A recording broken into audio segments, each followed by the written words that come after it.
Degree చదువుతున్న English literature విద్యార్థులందరికీ ఈ అగాధ విశ్లేషణకు స్వాగతం. ఈరోజు మనం ఇంగ్లీష్ సాహిత్యంలో అత్యంత ప్రసిద్ధమైన మరియు ఆలోచింపజేసే ఒక పద్యం గురించి విశ్లేషించబోతున్నాం. నమస్కారం. ఈ చర్చ ద్వారా రాబర్ట్ ఫ్రాస్ట్ రాసిన మెండింగ్ వాల్ పద్యంలోని లోతైన అర్థాలను మనం అర్థం చేసుకుందాం. ఖచ్చితంగా. ఈనాటి మన పాఠం లక్ష్యమేంటంటే రాబర్ట్ ఫ్రాస్ట్ రాసిన ఈ అద్భుతమైన పద్యం యొక్క ప్రెజెంటేషన్ స్లైడ్లను మనం ఒకదాని తర్వాత ఒకటిగా చాలా వివరంగా విశ్లేషించబోతున్నాం. అవును, ఈ పద్యం కేవలం ఒక పొలంలో ఉండే రాళ్లగోడ గురించి మాత్రమే కాదు, మన మానవ సంబంధాల మధ్య ఉన్న అదృశ్య గోడల గురించి చర్చిస్తుందని మనం ఈరోజు గ్రహించాలి. ఏంటంటే ఈ ఎపిసోడ్ అంతా కూడా స్లైడ్ బై స్లైడ్ క్రమంలో సాగుతుంది అని స్పష్టం చేస్తున్నాను. ఇక ఏమాత్రం ఆలస్యం చేయకుండా ఇప్పుడు తదుపరి స్లైడ్కి వెళ్దాం. మొదటి స్లైడ్ చూద్దాం. మొదటి slide mending wall, a meditation on boundaries. ఈ పద్యం 1914లో ప్రచురితమైన నార్త్ ఆఫ్ బోస్టన్ కలెక్షన్లోనిదే. ఇందులో ఒక పొలంలోని పాత రాళ్లగోడ చిత్రం కనిపిస్తోంది. ఇక్కడ మనం గమనించాల్సింది ఏంటంటే ఇది కేవలం ఒక భౌతికమైన గోడ కాదు. అంటే ఇది మానవ అవరోధాలు, అంటే హ్యూమన్ బ్యారియర్స్, మరియు మన సరిహద్దులపై ఒక మెడిటేషన్ లాంటిది అని మనం విశ్లేషించుకోవాలి. ఒక తాత్వికమైన ధ్యానం లాంటిది అనొచ్చు కదా. అవును, అచ్చంగా అంతే. సరే, ఇప్పుడు తదుపరి స్లైడ్కి వెళ్దాం. ఈ రెండవ స్లైడ్ పేరు profound ideas in rural settings. ఇక్కడ రాబర్ట్ ఫ్రాస్ట్ చిత్రముంది. ఫ్రాస్ట్ గొప్పతనమేమిటంటే ఆయన సాధారణ గ్రామీణ ఆచారాలను, అంటే ఆర్డినరీ కంట్రీ రిచువల్స్ని తీసుకుంటారు, తీసుకుని వాటిని లోతైన తాత్విక విచారణలుగా మారుస్తారు.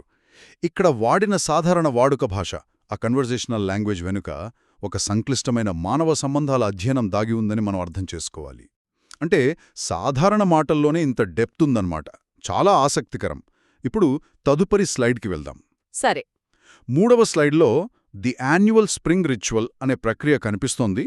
ఇది ఒక డయాగ్రామ్ ద్వారా వివరించబడింది. ఇక్కడ మొదటి పాయింట్ ద టాస్క్. ఇద్దరూ ఇరుగుపురుగువారు తమ ఆస్తులను విభజించే సరిహద్దు రేఖ వద్ద కలుసుకుంటారు. ఇక్కడ రెండవ పాయింట్ ఏంటంటే ద రిపేర్.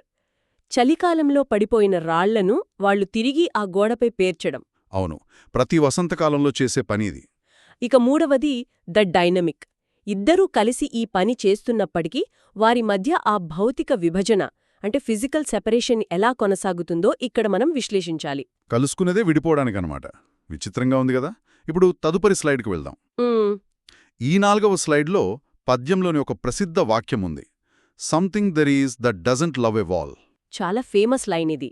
అవును, ఇక్కడ పగిలిపోయిన గోడ చిత్రం కూడా కనిపిస్తోంది. ఈ గోడ కూలిపోవడానికి దారితీసే లిటరల్ ఫోర్సెస్ ఏమిటంటే ఫ్రోజన్ గ్రౌండ్ స్వెల్ మరియు వేటగాళ్లు కుక్కల కోసం కుందెలను తరిమే క్రమంలో చేసే విధ్వంసం. కాని భౌతికంగా జరిగేది అదైనా దీని వెనుక ఉన్న సింబాలిక్ ఫోర్స్ని మనం అర్థం చేసుకోవాలి. అదే ప్రకృతి యొక్క ప్రతిఘటన. నేచర్స్ రెసిస్టెన్స్ అంటారు. ఖచ్చితంగా. మనుషులు సృష్టించిన ఈ కృత్రిమ విభజనలను ప్రకృతి ఎప్పుడూ తిరస్కరిస్తుందని ఇక్కడ ఫ్రాస్ట్ వివరిస్తున్నారు. ప్రకృతికే ఇష్టం లేనప్పుడు మనిషెందుకు కడుతున్నాడో తెలుసుకోవాలి. ఇప్పుడు తదుపరి స్లైడ్కి వెళ్దాం. చూద్దాం. 5వ slide the human imposition of order. ఒక వ్యక్తి చేతుల్లో బరువైన రాయి పట్టుకున్న దృశ్యం ఇక్కడుంది. ప్రకృతి గోడను కూల్చడానికి ప్రయత్నిస్తే మనుష్య దానిని పదే పదే నిర్మిస్తున్నాడు. ఇక్కడున్న ఇన్సైట్ ఏమిటంటే ఈ గోడ సహజమైనది కాదు. ఇది కేవలం నియంత్రణ, క్రమశిక్షణ మరియు సంప్రదాయం పట్ల సమాజానికున్న లోతైన అనుబంధం వల్ల మనమీద రుద్దబడిన ఒక నిర్మాణం. కంట్రోల్ అండ్ ట్రెడిషన్ కోసం మనిషి పడే తపనేది. ఇప్పుడు తదుపరి స్లైడ్కెళ్దాం. సరే, 6వ slide the paradox of the speaker. ఇక్కడ స్పీకర్ యొక్క వైరుధ్యం గురించి మనం చర్చించాలి. ఆక్రమించుకోవడానికి అక్కడ చెట్లు మాత్రమే ఉన్నాయి, ఆవుల్లేవు. అవును, అక్కడ ఆవుల్లేనప్పుడు గట్టు ఎందుకు? అదే కదా. కాబట్టి అసలా గోడ ఎందుకు అని స్పీకర్ మేధోపరంగా ప్రశ్నిస్తాడు. కాని ప్రతి ఏటా ఆ గోడను బాగుచేసే పనిని మొదలుపెట్టేది మళ్ళీ అతనే. ఇదెందుకు జరుగుతుందంటే అతని మోటివేషన్ మనం గమనించాలి. అంటే అతనికి లోపల ఇష్టముందా?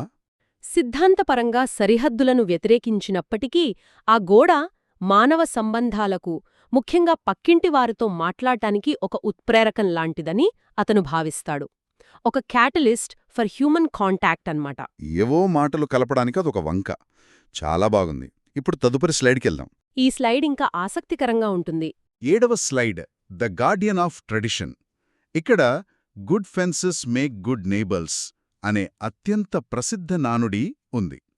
చీకటి అడవిలో నడుస్తున్న ఒక వ్యక్తి సిల్హౌట్ ఇక్కడ కనిపిస్తోంది. ఇది ఆ పొరుగువారి క్యారెక్టర్ అనాలిసిస్.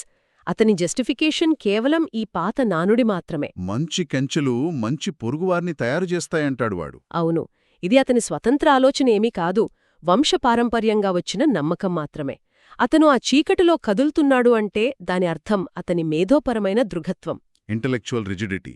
ఖచ్చితంగా పాత నమ్మకాలతో పూర్తిగా మూసుకుపోయిన మైండ్ సెట్ అది. రైట్. ఇప్పుడు తదుపరి స్లైడ్కి వెళ్దాం.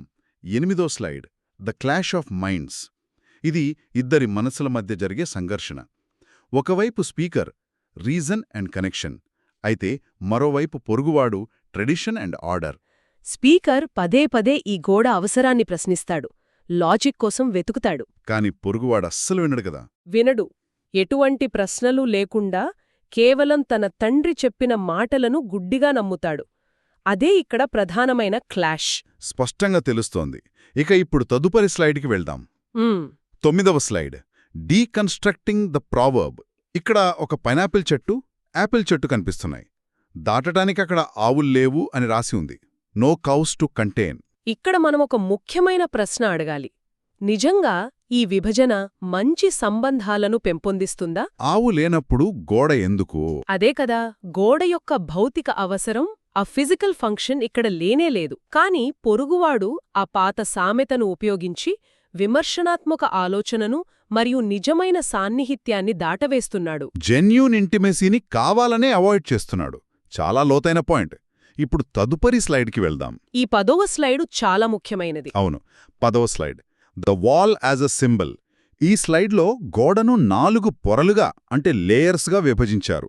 దీన్ని కొంచెం వివరంగా చెబుతారా? తప్పకుండా. మొదటిది ఫిజికల్ లేయర్. ఇది మన కంటికి కనిపించే 2 ఆస్తుల మధ్య ఉన్న రాళ్ల సరిహద్దు. రెండవది సోషల్ లేయర్. ఇది సమాజంలో దూరాన్ని పాటించడానికి ఉన్న ఒక సామాజిక యంత్రాంగం. ఇక మూడవది సైకలాజికల్ లేయర్. మనుషులు సురక్షితంగా భావించడానికి తమ చుట్టూ తాము నిర్మించుకునే మానసిక అడ్డంకులివి. మరి 4వ పొర ఏంటి? నాల్గవది కల్చరల్ లేయర్. ఇది ఎవరూ ప్రశ్నించని సంప్రదాయం నుండి పుట్టిన సాంస్కృతిక విభజన. కేవలం రాళ్లగోడలో ఇన్ని పొరలున్నాయన్నమాట. ఇప్పుడు తదుపరి స్లైడ్కి వెళ్దాం. సరే. 11వ స్లైడ్ మూవింగ్ ఇన్ డార్క్నెస్. మళ్ళీ ఆ పొరుగువాడు చీకటిలో 2 చేతుల్లో రాళ్లను పట్టుకుని వస్తున్న చిత్రమిక్కడుంది. అవును, ఇందాక మనం అనుకున్నట్లు ఈ చీకటి కేవలం చెట్ల నీడ అస్సలు కాదు. ఇది ఒక సంకుచిత మనస్సుకు ప్రతీక. సంప్రదాయం వల్ల మూసుకుపోయిన మైండ్ ఆధునిక ప్రశ్నింపుల వెలుగులోకి రావడానికి అతను అస్సలు ఇష్టపడట్లేదు. మోడర్న్ క్వశ్చనింగ్కి అతను సిద్ధంగా లేడు. ఇప్పుడు తదుపరి స్లైడ్కి వెళ్దాం. చూద్దాం. 12వ స్లైడ్ ద మీటింగ్ పాయింట్. ఇక్కడ 2 చేతులు కలిసి ఒక రాయిని పేర్చుతున్న దృశ్యముంది. ఇది కనెక్షన్ వర్సెస్ సెపరేషన్ అని చూపిస్తోంది. దీనిలో ఉన్న సింథసిస్ ఏమిటంటే, ఈ గోడను బాగుచేసే ఆ కాసేపు మాత్రమే ఆ ఇద్దరూ కలుస్తారు. అంటే విభజన కోసం చేసే పనే వారిని కలుపుతోందా? సరిగ్గా పట్టుకున్నారు. విభజన కోసమే అయినా ఆ కలిసి చేసే పని వారి మధ్య ఒక తాత్కాలిక కలయికను, ఒక సామాజిక బంధాన్ని సృష్టిస్తోంది. అద్భుతం. ఇప్పుడు తదుపరి స్లైడ్కి వెళ్దాం. 13వ slide the tension of human existence. ఇక్కడ ఒక త్రాసుంది. ఒకవైపు బరువైన రాయి అంటే ట్రెడిషన్, మరోవైపు తేలికైన ఈక అదే రీజన్. ఇది మానవ ఉనికిలోని ప్రధాన సంఘర్షణను చూపిస్తోంది. ఒకవైపు యథాతథ స్థితిని ప్రశ్నించాలనే కోరిక ఉంటే, మరోవైపు దాన్ని గుడ్డిగా సమర్థించడం వల్ల వచ్చే సౌకర్యముంటుంది. ఈ రెండింటి మధ్య పోరాటమన్నమాట. అవును. ఫ్రాస్ట్ దీనికి సులభమైన సమాధానమేమీ ఇవ్వరు, కాని ఆ ఘర్షణను మనకు స్పష్టంగా చూపిస్తారు. ఆ ఫ్రిక్షన్ని అద్భుతంగా చూపించారు. ఇప్పుడు తదుపరి స్లైడ్కి వెళ్దాం. 14వ స్లైడ్ కోర్ ఇన్సైట్స్. మొత్తం పాఠం యొక్క 3 ముఖ్యాంశాలు ఇందులో ఉన్నాయి. ఆ 3 అంశాలేంటంటే, మొదటిది నేచర్ వర్సెస్ ఆర్టిఫిస్. విభజన అనేది అసహజమైనది. భూమి ఎప్పుడూ ఒక్కటిగా ఉండాలనుకుంటుంది. రెండవది ద సోషల్ రిచువల్ కదా. అవును, విడదీసే పని అయినా సరే దాన్ని కలిసి చేయడం వల్ల మనుషుల మధ్య బంధం పెరుగుతుంది. ఇక మూడవది ద మెంటల్ వాల్. ఇది చాలా ముఖ్యమైనది. అవును, ఎందుకంటే ప్రశ్నించని అడ్డంకులు నిజమైన అవగాహనను, సాన్నిహిత్యాన్ని ఎప్పుడూ అడ్డుకుంటాయి. చాలా స్పష్టంగా అర్థమైంది. ఇక ఇప్పుడు ఆఖరి స్లైడ్కి వెళ్దాం. 15వ స్లైడ్, బియాండ్ ద స్టోన్స్. ఈ స్లైడ్లో రాళ్లగోడ మధ్య ఉన్న ఒక ఖాళీ ద్వారా ఆకాశం కనిపిస్తోంది. మన ముగింపు వ్యాఖ్యలేంటంటే, ఈ పద్యం మనల్ని మన జీవితాల్లో ఉన్న ఆ గోడలను గుర్తించమని కోరుతోంది. సరిహద్దులు ఒక క్రమాన్ని తెచ్చినప్పటికీ దేనికోసమో తెలియని గుడ్డి అడ్డంకులు, ఆ అన్క్వశ్చన్డ్ బ్యారియర్స్ అనేవి మానవ సాన్నిహిత్యానికి అడ్డుగా నిలుస్తాయి. అందుకే something there is that doesn't love a wall అనే వాక్యాన్ని మనం ఎప్పుడూ గుర్తుంచుకోవాలి. ఖచ్చితంగా. డిగ్రీ విద్యార్థులకు ఒక ఆలోచింపజేసే ప్రశ్నను ఇక్కడ వదలాలనుకుంటున్నాను. ప్రకృతి ఎప్పుడు మనం కట్టిన గోడలను కూల్చటానికి ప్రయత్నిస్తుంటే, మనుషులుగా మన అంతిమ కోరిక ఒకరితో ఒకరు కలిసి ఉండటమే అయితే, ప్రస్తుత మన డిజిటల్ లేదా అకాడమిక్ జీవితంలో ఇతరులకు దూరం కావడానికి మనం ఏ రాళ్లతో గోడలు కట్టుకుంటున్నామో ఎప్పుడైనా ఆలోచించారా? చాలా గొప్ప ప్రశ్న. ఇది అందరూ ఆలోచించాల్సిన విషయం. అవును. శ్రోతలు ఈ పద్యంపై మరింత లోతుగా అధ్యయనం చేస్తారని ఆశిస్తూ, ఈనాటి మెండింగ్ వాల్ అగాధ విశ్లేషణను ముగిస్తున్నాం. వందనాలు. సెలవు. నమస్కారం.